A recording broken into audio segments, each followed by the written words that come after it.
Vermont PBS, in cooperation with Orca Media and the Vermont Press Bureau, presents Capitol Beat, the Week in Review, from the Vermont State House. Here's host Neal Goswami. Welcome back to Capitol Beat. We're pleased to have you back inside the State House with us. Last year, the Vermont Senate passed a marijuana legalization bill that would have created a regulated market here in Vermont. That did not fare very well in the House, but the House is back this year with legislation to legalize up to 2 ounces of marijuana. Joining me today to talk about this legislation is Representative Maxine Grad. Welcome, the chairwoman of the House Judiciary Committee, and Representative Thomas Burditt, the ranking member of the House Judiciary Committee. How you doing? Thanks to both of you for joining us this week. Representative Grad, can you just give us a brief overview of what your bill does, which both of you are sponsors of? Exactly, as well as Vice Chairman Chip Conquest of Newbury. So the leadership team of the House Judiciary Committee are the lead sponsors. So what our bill does is, well, it's introduced it, as you said, it did legalize possession of 2 ounces of marijuana and up to 7 plants. Right now it's looking like it will be 1 ounce because we heard some concerns, and so possession of 1 ounce of marijuana and I believe 6 plants. And removes the criminal penalties for that small amount of personal possession. And I spoke to you, I think about 5 or 6 weeks ago at the very start of the legislative session, and you said one of your goals this session was to create parity within Vermont's laws pertaining to marijuana and other drugs. Where are we right now currently with Vermont policy on marijuana? Right, so when I referred to parity, I was referring to under our current decriminalization law, if somebody has up to 1 ounce of dried marijuana, that's a civil ticket. It's a civil fine. It's like a speeding ticket. However, if another person has a similar amount, a plant, that person is a criminal. And I don't think that's fair. So that's what I mean by parity. Last year, the Senate sent a bill to you. It created a regulated market, and I think it got about 25 votes in the 150-member House. Why did that fail so spectacularly in the House? What was it about it that everyone was so uncomfortable with? I don't think Vermont was ready for it. It did not allow any ability for people to grow. We heard that there was concerns about, corporations possibly dominating the market there, infrastructure concerns, and just wasn't ready. Okay. And so what has transpired from last year to this year in terms of where Vermonters are, how they view marijuana policy, and where lawmakers are? Right. So again, this bill is a penalty. It's regarding criminal penalties. It's not a tax and regulate bill. So I don't. I want to be clear that we're not talking about that Vermonters are not ready for tax and regulate. That's a different discussion. Yep. That's a different committee. But I think that people do feel that personal, responsible use of small amounts of marijuana should be on par with alcohol and tobacco, and that decrim has been successful, although people are still feeling like criminals. People are still being incarcerated. They're still getting tickets, expensive tickets, and so we could really do better with our criminal justice resources, and I think you'll hear from Representative Burditt in terms of liberty issues and responsible use. That's a good segue to you, Representative Burditt. You are a Republican, and you joined the chairwoman, who's a Democrat, and the vice chairman of the committee, who's a Democrat, in sponsoring this bill. Your constituents in your district may view this differently than others around the state of Vermont. So how did you arrive at being a co-sponsor of this legislation? Well, I have to go back to last year a little bit. Last year, overall, I'm pro-legalization, but I have constituents to work for. And with the bill last year, they were very vocal. I heard a lot from them that they wanted me to vote no. And as it turned out, I consider myself, because of my views, I consider myself the vote that killed it in committee. I mean, it came out of our committee 5-6, Right. and it died. And fast forward to this year, it's a whole new makeup in our committee. We have five different members. They're not all new. And as soon as I got here early in the session, I heard that the legalization was coming back, and I kind of surveyed our committee and saw that I was 99% sure it was passing out of committee, and I just didn't want to be in the room in the discussion. Yeah. I wanted to be at the head of the table with something to say, and to do some work for my constituents. Yeah. And there's a couple things in the bill that that I brought up right off that I didn't agree with, which was the 2 ounces for my constituents, and that was a deal breaker for me. It is a deal breaker for me to get that 2 ounces back to an ounce. Less is the main thing that I was shooting for. And the plants, I thought 9 plants was too much. And we heard from the Department of Ag here in the building that we can actually get away with 6 total plants, 2 mature, 4 immature, instead of 2 mature, 7 immature. Right. So those were a couple of deal breakers. I set those parameters early on, that what I felt I could do for my constituents. If I was just in the room and had nothing to say, I could have done nothing for the constituents, and maybe it would have come out with 2 ounces and the 9 plants. Who knows? So. Okay. Maybe this might be an unfair question, but do you see the Republican caucus or members of the Republican caucus supporting a legalization effort this year? The majority of the Republican caucus, no. I have talked to a few people that are considering voting for it. A few people that probably will vote for it, but. Overall, I don't think there's going to be any big swing as far as the Republican numbers go. Okay. Yeah. Okay. Representative Grad, the Representative Burditt mentioned the reworked, remade committee. Right. Do you see this committee as being more friendly toward a legalization bill this year? And was that the intention in when this bill or when this committee was put together?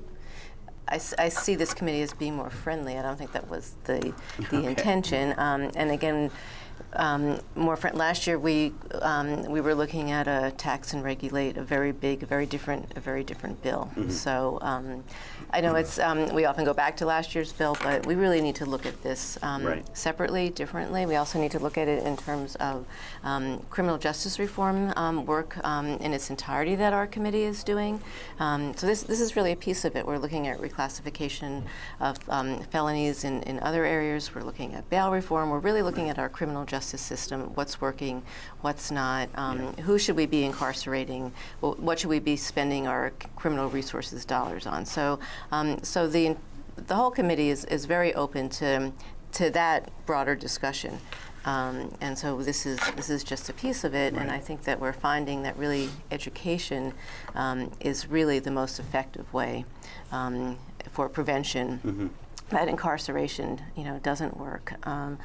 Another thing that I think is very important about this bill is that right now even our decrim system creates a tension between law enforcement and citizens. They still they feel like criminals, and I think that that community policing is incredibly important, perhaps more important than ever right now. And so whatever we can do to alleviate any tension in a way that's not harmful, and I don't think this bill is harmful, and have law enforcement and community members work together closer in other areas. I think that's a win-win. So. Yeah. One of the issues that several members raised last year was the home grow issue, and that was not on the table last year. Right. It is in your bill. So what protections are included in the bill to make sure that people are growing in a responsible way and it's not sort of available for anyone to snag? Yeah. So it has to be out of public view, plain view. I think it talks about being in a secure place. Once the in a dwelling, does it have to be locked or secured in some fashion? It talks about secure. We haven't defined that. It doesn't talk about locked. Other states do have locked. I think we need to be careful if we start talking about locking up substances, because frankly, we should be locking up alcohol, opiates. Some people would say guns. I mean, again, I think, absolutely, it should be secure, as should all things that could potentially harm somebody. The legislation you're working on is largely similar to what's happening in Washington, D.C. Yeah. Have you received, Representative Burditt, any feedback on how that is working in our nation's capital? Well, it's hard to figure out how it's working because I can't find anything online.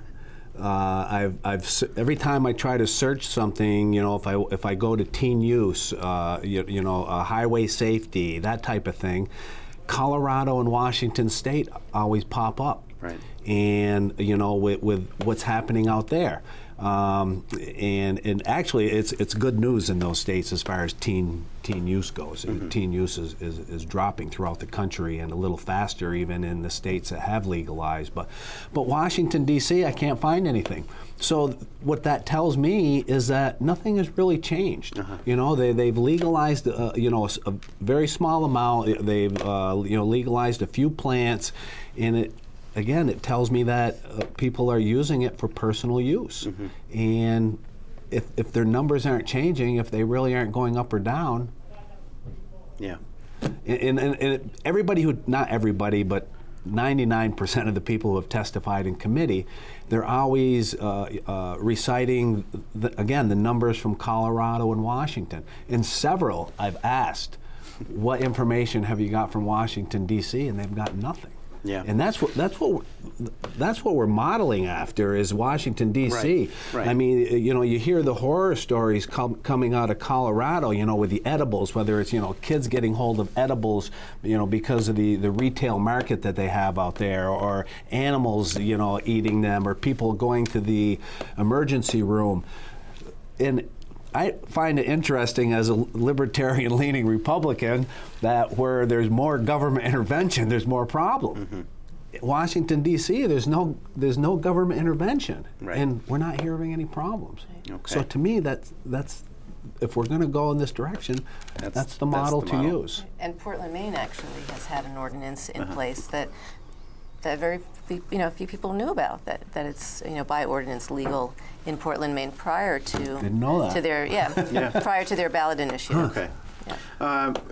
I think most people are aware the Governor Phil Scott has expressed his leaning toward opposition at this point. Through people who speak for him, he's sort of come out more against it than he has in the past.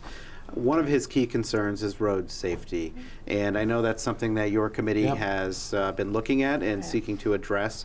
Where do we stand with road safety in terms of legalization, and do you believe you can satisfy the governor's concerns? Last year, if I remember the numbers right, we had about 25 DRE, drug recognition experts in the state.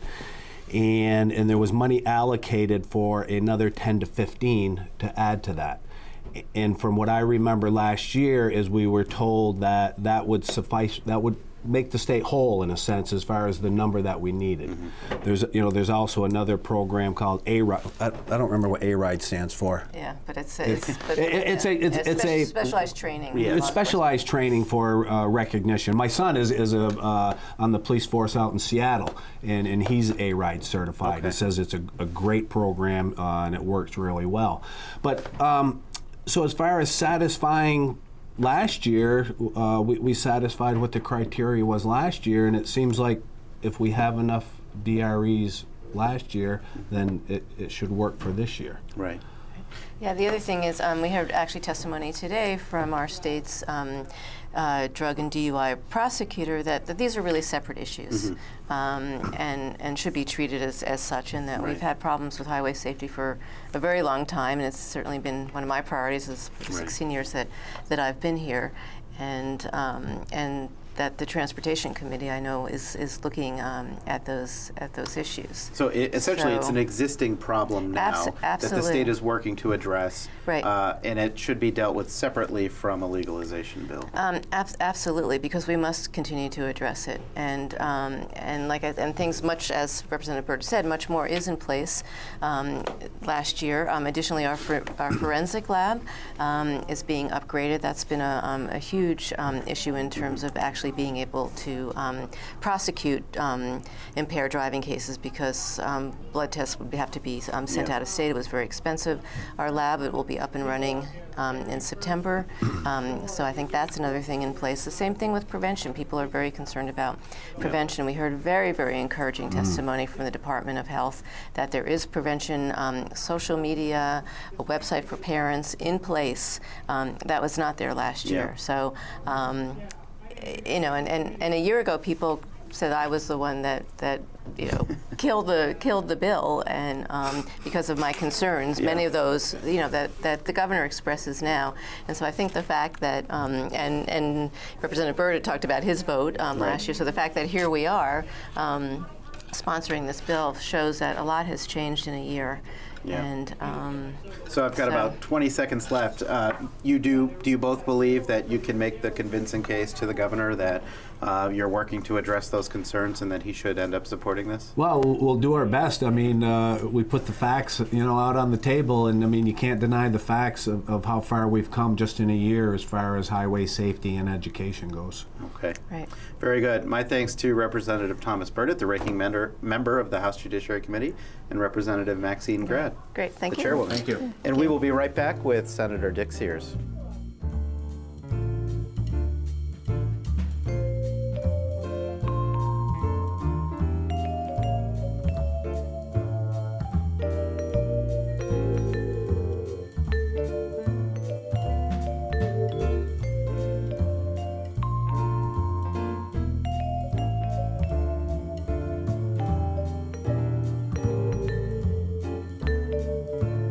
Welcome back to Capitol Beat. I'm now pleased to introduce Senator Dick Sears, the chairman of the Senate Judiciary Committee from Bennington County and representing my hometown of Bennington. Right. Thank you for being here, Senator. Thank you for having me, Neal.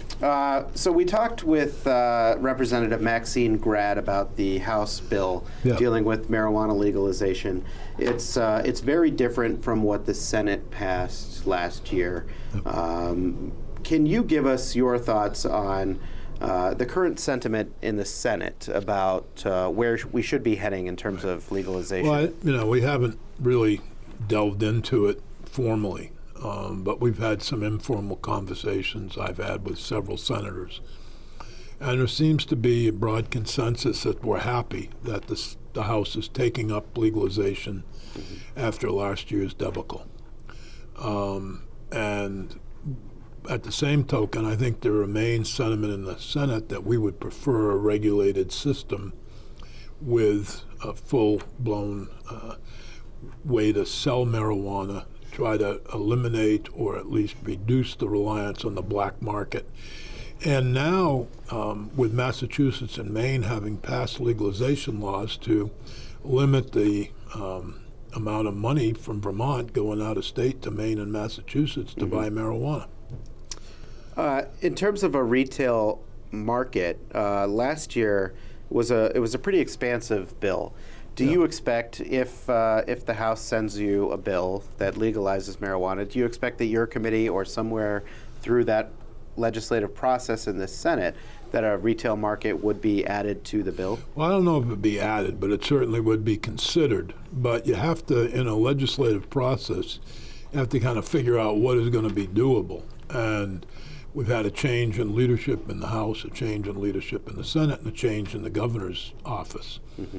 So we will certainly look at, what's doable, but you don't want to give up everything in pursuit of the perfect. Right. From our perspective, what might be perfect. So we're willing to work with the other body to try to develop some kind of compromise position that at least puts us on a track towards a regulated system. Okay. A couple of things about the House bill. It in its current form, where it stands right now, it would be 2 ounces or less of marijuana that somebody could possess legally. Does 2 ounces seem like a reasonable amount? Seems like a lot to me, given the amount of discussion that we had in the Senate regarding the amounts. And I think when you look at the ability to, again, forcing people into the black market is a problem. And so the possession of an ounce or 2 ounces, that's certainly negotiable, but I would prefer an ounce. Okay. The Governor Scott has raised his concerns with the bill, and one of them in particular is the road safety sentiment that we would be dealing with a number of people perhaps driving under the influence of marijuana. Do you see a way to satisfy the governor's concern? Well, the Senate bill last year, I think, would have satisfied the governor's concern. It called for more drug recognition experts. It called for every trooper and as many local officers as possible to be familiar with the A-Ride program so that we can detect drug driving in the normal course of events. I noticed in the paper this morning there was a case in Bennington of a driver who had an accident, and they identified her as driving under the influence of drugs. She went to the local Shaftesbury barracks of the state police and was processed and charged with driving under the influence of a drug through the drug recognition expert. So we feel that by increasing the number of drug recognition experts so that they're available statewide and geographically available is one of the best methods. But assuming for a minute that people aren't driving under the influence of any other drug other than marijuana, I don't think it gets to the problem. I think people are generally some people are generally driving under the influence of certain drugs, whether they be painkillers that they have a prescription for, or they be cocaine, heroin, you name it. So I think to just focus on marijuana and say we're not going to legalize marijuana until we have some system to keep our roads safe is kind of putting the horse after the cart. Yeah. You're a veteran member of the cart after the horse. The cart after the horse, right. Yeah. You are a veteran lawmaker here in Montpelier. Right. What is your sense in terms of the chances of passage this year for legal marijuana?